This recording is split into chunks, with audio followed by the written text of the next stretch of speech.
I'm Steve Walker, Stanfield, Oregon. Personally, I'm a farmer. That's what I do. I grow things.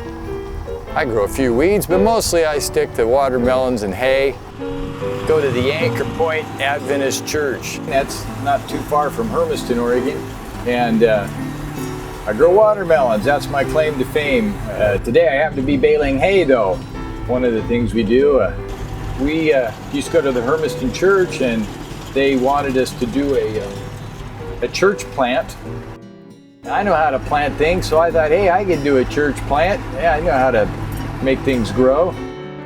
Been growing watermelons. Actually, it's been in the family since 1934. My grandfather started growing watermelons here, and then my dad did it, and here I am. Growing church is a little different than growing watermelons, though, I'm finding out, but same concept, I guess. A lot of nurture involved. But we, anyway, we came over to this church plant, and our pastor's always telling us, Pastor Greg Griffiths, he's always telling us that we need to do something and we need to do it right. So about 15 or 20 of us volunteered to go over there and do this plant. We said we'd do it for a year. We'd give it a year. I just love our church because the people that go to our church are driven. Like our motto this year is each one reach one. This isn't a church where you go and sit and warm a pew and feel nice and warm and fuzzy.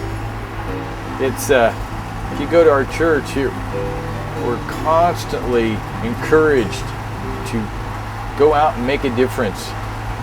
You know, these people need to know Jesus, and if we know him, we ought to introduce him. I kept thinking about, you know, what could I do? Because I'm out here in the field all the time. I can bale a bale and pick a watermelon. I can eat a watermelon, but when it comes to saving souls, what do? God had been impressing me to get people together from different denominations. So if we're going to have to live together forever, let's get to know each other now.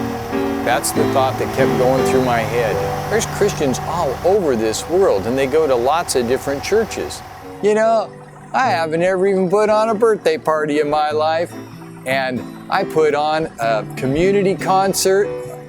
Over 400 people showed up for this thing. I went around to all the area churches and got talent, you know, good talent, musical talent, and asked them if they would be part of this community program. I put it on downtown at the community center and picked a night in first part of March and had about 15 or 16 different acts on this thing. We had all kinds of participation and all kinds of people coming up to us and saying, man, if you need some help next year, I'd be glad to help you.